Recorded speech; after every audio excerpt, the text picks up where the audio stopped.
Thank you, Dominique. Thank you very much for inviting me today, and very happy to be here. So I think I would give you the user point of view. I think that's something you need to understand what are our requirements and what we're expecting from you all.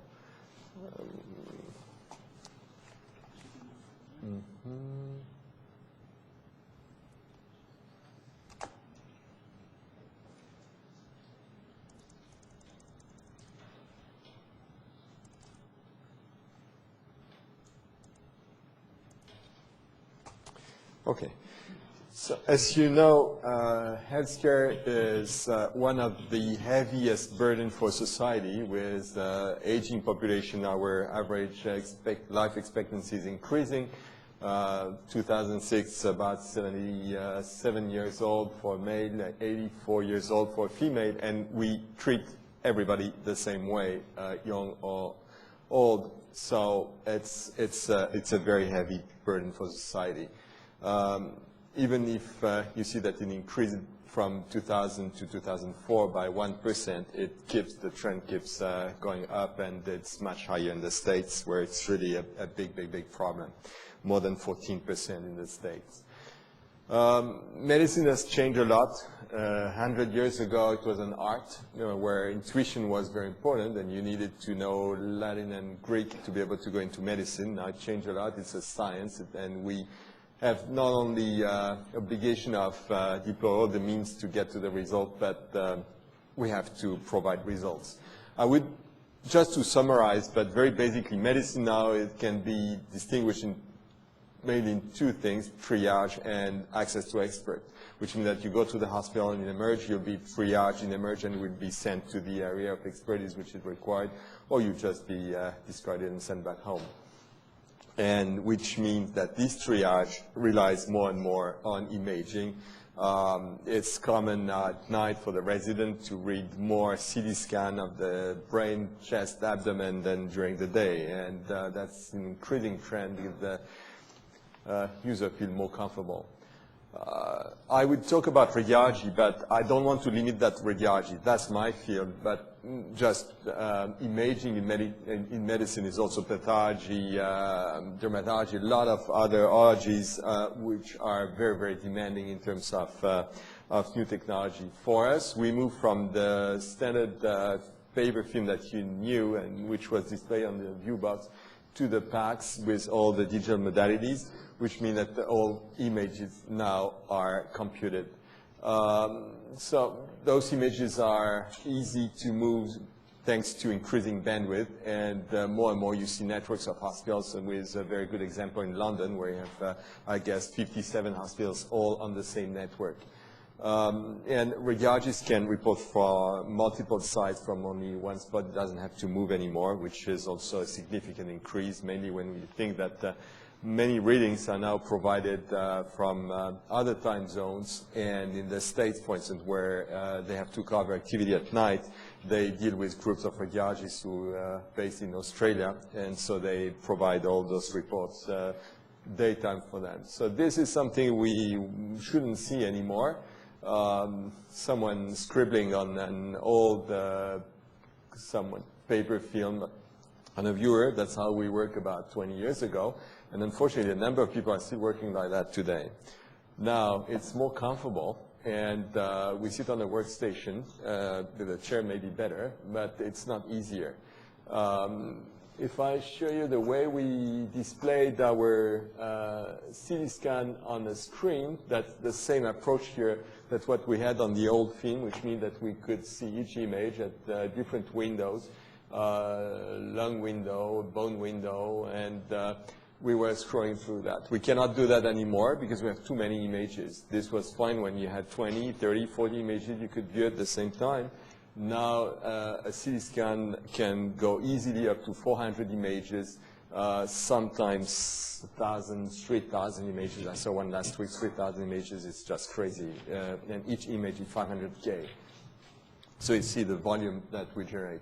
And not only that, but on the second screen, usually we display the previous, which means that this is just a chest X-ray, but we need to see the previous CT scan when there is one available, which means that you have to double the number of images that you are viewing. So the way we work today is that we stack our images, and instead of viewing a bunch of little thumbnails one beside each other, we go through the whole pile of images, and we build in our mind kind of 3D reconstruction where we can find the abnormalities. So this is in a mediation window, which means that you can see the window down there with the center in Hounsfield unit at 50. We usually view our images in 3 windows, lung, bone, and mediastinum, which triple the time to read that.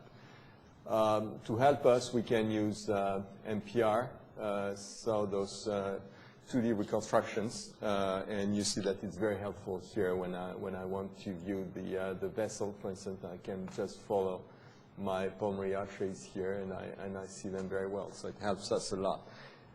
What is critical for us is to be able to access this type of technology fast enough. So are we better? No, we're not better. We don't really, we have those nice tools, but our life is getting more and more miserable. Everybody said, well, now each time we had a new modality, ultrasound, CT, MR, whatever, it was wonderful. MR will replace CT, we won't need CT anymore. And then we had the PET scan, and PET scan will replace MR and CT, and all this will replace ultrasound. That's not true. And each time we have a new technology, well, the existing technology keep being useful. We just find new applications, so we need more people. And this has not been anticipated. The way that the Faculty of Medicine have organized their planning, and Ministry of Health has been stated on the idea that our work wouldn't increase that much, so we don't have enough radiologists. And the crisis is worldwide, because that's something that we experience everywhere, and it's not only here. And not only we don't have enough radiologists, but the number of studies we have to read is increasing all the time. Give you an idea, with the new CT scan, which are much faster, it takes about 3-4 minutes to do a full acquisition, when it took about half an hour when we maybe 10 years ago. And it doesn't take, this doesn't represent much more time than doing a standard chest X-ray. So that means that we see now I talk about chest because that's my field. I'm a chest radiologist, basically. So we see that when maybe 5 years ago, we had much more chest X-ray to read than CT scan, and it takes maybe a minute to read a chest X-ray and 15 minutes to read a CT scan. Now it's almost the same ratio. We have as many chest CT than chest X-ray, and this is keep going and increasing. Give you a little idea, in the last 4 years, worldwide, we generated as many data than in the last 40,000 years, which is scary. And you can see that in our field, I was talking about radiology here, but this represents a huge, huge, huge amount of data worldwide, all those images in radiology, and pathology mainly. Well, I say we're flooded.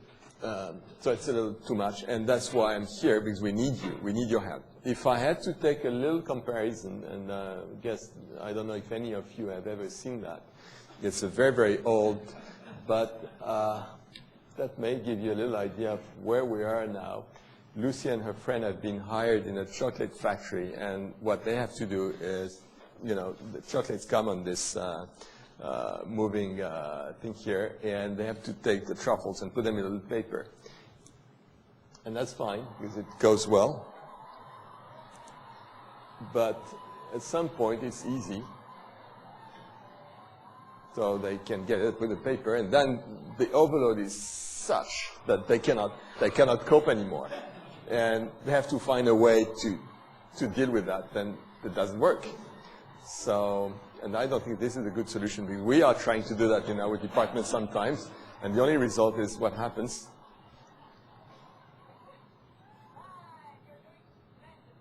Yeah, she said, you're doing splendidly, so speed up.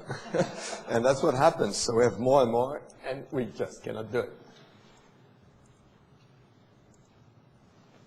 So what are our goals? obviously to try to improve the quality of care for the patients, so improve our diagnostic accuracy, improve the access to expertise for the people who are going to see a doctor, and improve the communication with referring physician, which would mean being faster and faster. And physicians now have access to PACS, which means that it's a big problem for us radiologists, because the emerge doc will see the X-ray before we have time to see it. And they will start calling and say, well, I don't have the report. And so you're under pressure because they want the report right away, which means that our turnover, which could have been for 8 days years ago, came down to 2 hours, and now it's 20 minutes, it's 15 minutes. And in our department, it's back to 1 week, by the way, but that's not a good thing. So we need to improve our productivity if we want to be able to answer to the demand. We need to have high level of security, and we need to have reliability, which means that our PACS must be working, people say 99.99% of the time. For us, it's even more than that. You cannot have something down when people tell you, oh, yeah, it's not working. Okay, fine. You cannot accept that. Happily, we have new standards like DICOM, well, not new, but standards like DICOM HL7, which help us to make the process easier. We have now IHE, and talk about that integrated healthcare enterprise, which is rules to make things communicate, so it improves the interoperability. And we try to create guidelines to standardize the work for the doctors. But that's not enough, and there's a lot of hurdles, and I'm pretty sure that if you are brave enough to try to go into the healthcare field, you will find out that it's very difficult to deal with those people. So very slow adoption pace. People don't want to change their work habits. They're very happy. All they want is to be able to go to the retirement without having to buy a computer or adjust, and you have still paper everywhere. And that's not only the doctors, but it's everyone in the institution. Secretary would think they will lose their job if we suppress all the file cabinet, and it's extremely difficult to turn around. And they still rely on fax, because they found out that fax is a very nice piece of technology, and it doesn't go far beyond that. Scared of privacy and confidentiality issue. There's some kind of collective hysteria in the hospital where they think that if there is any leak somewhere, that's a disaster. But this is really a big problem we meet with the IS people in the hospitals. They don't let the information go out. Cost constraints. Of course, it's people prefer to buy a golf membership than invest in a computer. Well, that's a way of seeing things. We don't share that in our institution, happily. And disparity of solutions, you have to deal with a lot of different software. They come, they're installed, they're not used, or used, you never know. And just at Sunnybrook, we have more than 170 different software running on our network, which is a little difficult to deal with. That's why we need more standardization and more communication. The big scare is that we think that technology may penalize the user. And now we know that's not the case, but at some point when your system were not working and there were issues with compatibility, you buy a CR unit and you want to hook it to your PACS and it doesn't work, and you call and say, oh yeah, but it's, and you have two different vendors, so each vendor says, no, it's the other one, and it takes weeks and weeks before it works. So you don't want that, compatibility, interoperability. You have to improve the workflow. Even with digital, you still may have 100 steps before you get to the results, so you want to improve that and decrease your number of steps. You need to see your previous studies. You need to have dictation tools working, even when you have funny accents like mine. So that's what we need. If I had to summarize a little, what are the fields in research that we can work together? And I think there is a number of things that we can do together. If we go start first from image creation, it starts with the modalities, so DR, CT, MR, all the modalities, and new fields like molecular imaging, which are very fast growing, mainly in MR. New modalities like the terahertz technology, which is coming out. And also a field which is sometimes quite neglected is image quality. We need to have tools to make sure that our image quality is consistent and there is no degradation over time. So I will go pretty fast on that because we can talk about it later on. But one thing here is to try to decrease the level of radiation that we give to patients. That's something which is not really, with the increasing number of slides that we generate, not really going that way. So this, I don't think we need to go into that now, but there are a number of things on the CR side which are done. Image creation, we have wonderful tools now. You can generate wonderful 3D images like that with surface rendering, volume rendering that help us to see an aorta here very nicely with a stent in the aorta. You see it in black and white, and we can colorize. You see your pulmonary arteries going, and that's wonderful. The big problem is those things usually run on specific applications which are separate from our packs. It takes a lot of time. We don't have time to do that. It's done by the technologists, and it's so much space consuming that we cannot even store that on our packs system. So the next step, hopefully, would be to be able to get that on our PACS workstation, be able to have this very fast and get those results. And also, this wouldn't replace the old approach, as you still need to be able to see the details in the black zone here, which you won't see here. And you see that it's getting more and more complex. We have more and more applications like coronary visualization. You see that that's a tool which hopefully may replace the old coronarography. Or the functional imaging here, which shows you the wall of the heart and shows you there's an area which is not working anymore. That's just the way it goes. Functional imaging with MR perfusion, which shows an area where the brain is not irrigated anymore, so it's an infarct here.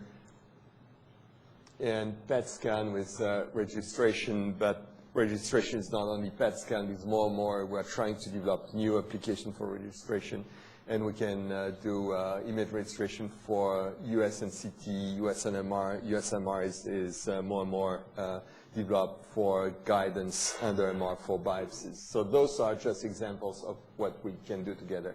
Now the second field is image management. I showed you a workstation, a radiologist workstation. Of course it was fake because you didn't see all the little sticker notes and papers all over the place, and we still get a lot of paper from requisitions to previous studies. We want to get rid of all that. We really want to try to go completely paperless. That's a big step. How can we digitize the previous documents, and how can we bring the doctors to digitize their own files? Database integration, and that I bring again, integrated healthcare enterprise. It's a very fast-growing field. For if you're interested in that, I can tell you more about that. Compression, people say, well, who cares about compression now? We have storage, the cost of storage is dropping. A terabyte costs $5,000. 5 years ago, it was $50,000, so we don't care for that. And we have high bandwidth. True, but we don't have high bandwidth everywhere. And if you take a trade-off, the cost of storage decreased by 10 times, but the number of images that were generated has increased by 10 times. So the result is the same thing than 5 years ago. And we still need, I think, to compress images. So that's a little idea of IHE. I'll talk about that later. Image display. So how shall we display our images? The design, visual perception, and new fields like image-guided surgery or computer-aided decision. You see here 3D, for instance, that's a trachea with bronchi here, and you're going through that. And at last, AIRS, research and education, data mining, decision support, evidence-based medicine, all those type of things, and creating teaching files, also very, very critical fields. And at last, technology assessment, how all those things work. So what do we need? And that's what we're trying to implement now. We need more interaction between you and us. And we need to understand what we can bring you, and you need to understand what our needs. And just to take you an example, When JPEG 2000 came out, everybody was very excited because we heard all the time, it's wonderful because we can do ROI, so region of interest. Wonderful. But do you think we really need ROI? No, because that's something we want to see the whole thing. Is to see the lesion is easy, but what you want to see if there's anything associated. And the first thing we learn is when you look at the chest X-ray or whatever, look at everything. Don't be focused just on the pathology. So we want to create this program, and we started at U of T. It has been approved, where we hope that you'd be all part of this joint program. We at U of T will provide the clinical environment, the clinical background, and from what I understood, one of the things you need most is access to clinical images. Create a database of clinical images that you can use for your application, but you don't have that. And have access to our department, see how we work. Go to our rounds and have a feel of what are really, what is our daily life, what are our requirements, and I really hope that we'll be able to get that. Thank you very much. Just for information, the impression I have is that medical people don't want any compression use. They don't want any little possible aspect of the data to be affected. That's...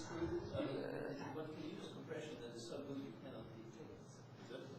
Yeah, we are, that's not absolutely true. The reason, first of all, we use lossless compression very currently. All our images on our packs, for instance, are all lossless compressed 2:1, but lossless. Right, but I think the main thing, we are a lot of crusaders, compression crusaders. We're kind of a small club, but increasing. And the main concern is that compression may create some liability issues, and people don't want to be sued if they use compression. This never happened, and we did a large review in the Commonwealth, in the former Commonwealth, in North America, in Europe. There has never been any claim for an error linked to an image being compressed. And with the development of teleradiology, you know, doctors don't want to use something as long as they don't really need it. But when they start reading from home because they don't want to go to the hospital at 2 in the morning because it's really a pain, and they say, well, you know, at some point, yes, no, we don't want compression, but if I can get all my images compressed on my laptop at home, it will be as fine. It will be fine. So now they do that more and more, and they understood that, yes, compression can be used. What we're doing, and the goal of our study now is to do a large-scale evaluation of compression on 5 modalities, 7 body parts, in order to be able to create guidelines for the Canadian Association of Radiologists.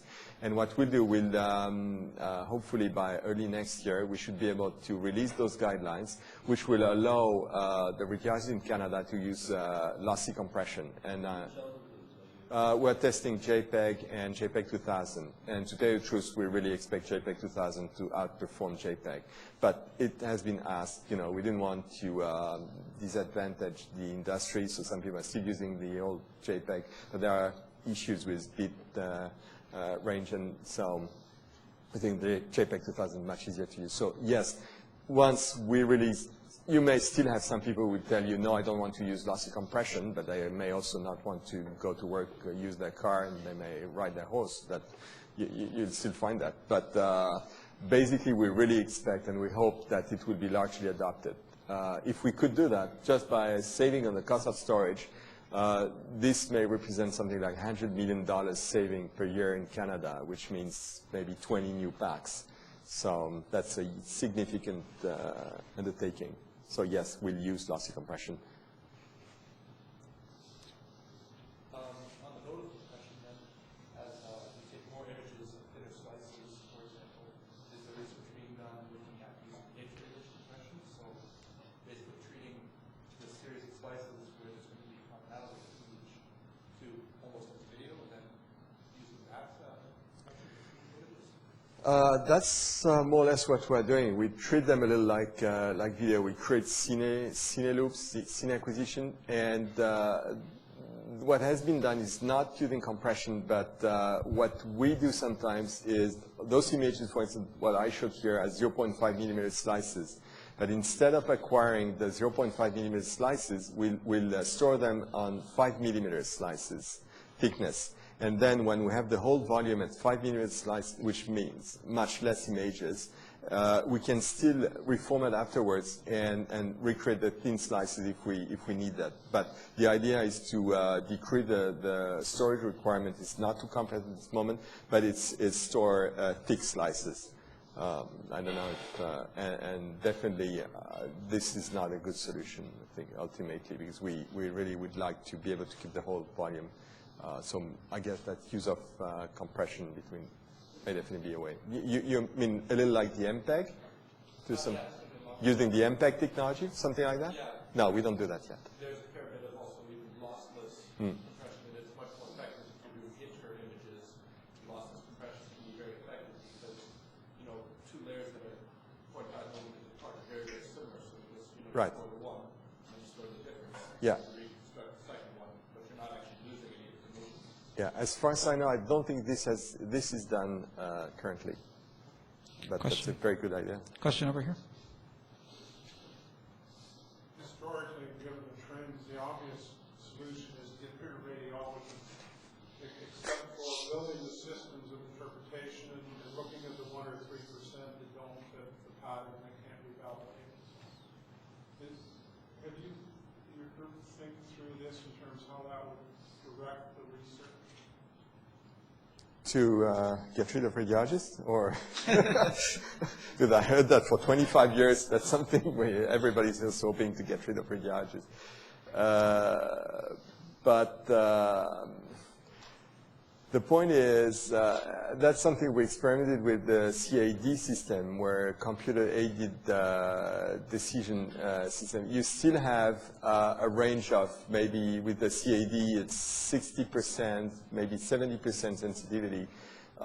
You still have this 30% gray zone where you need someone to be able to help you to decide if there is something, if there is a lesion, if there is no lesion.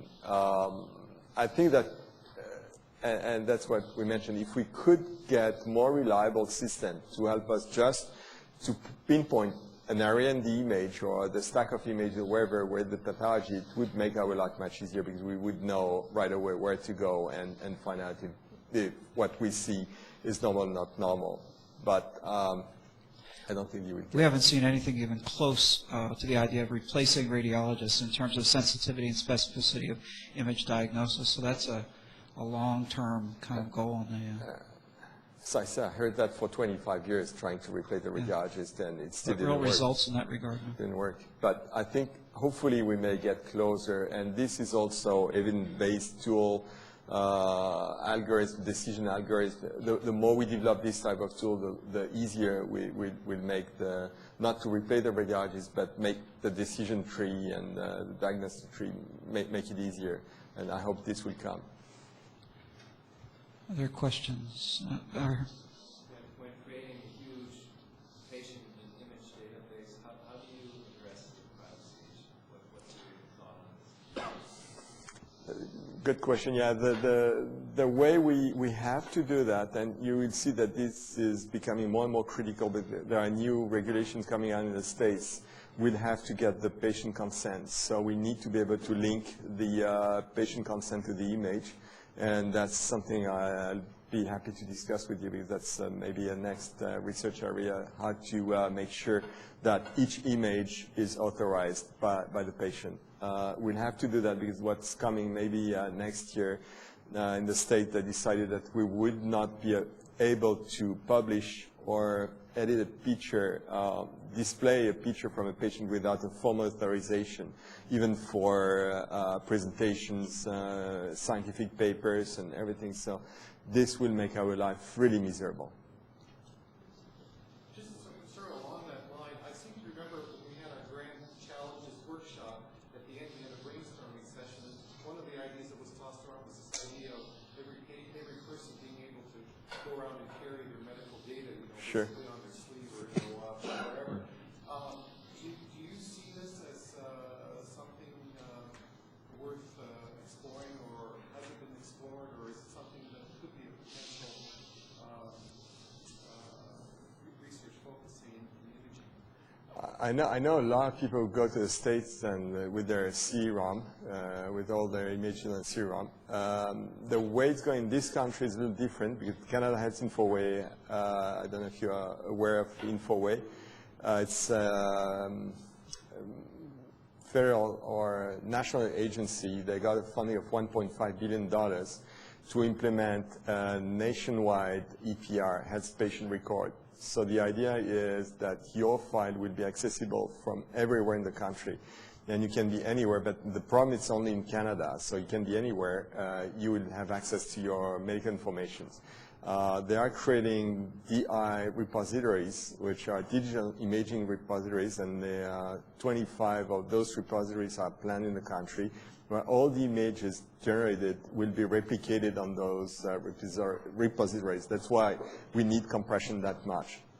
And then from the repository, you'll be able to access to those images on any computer, even in a physician office. So any GP should be able to have access to those images. They are not going the way of a small card. In Europe, I know that there are initiatives where you carry a small card with a little chip on it, and you put it in a reader, and it will give you access to the central database. Of course, the big problem is it's not standardized, and it will be different with each country. So the idea of carrying something which would help you if you travel, yeah, sure. I think it's still a good idea. Time for one more quick comment or question if anybody has a burning urge. I don't see any hands. So, David, thank you very much. Thank you. Thank you.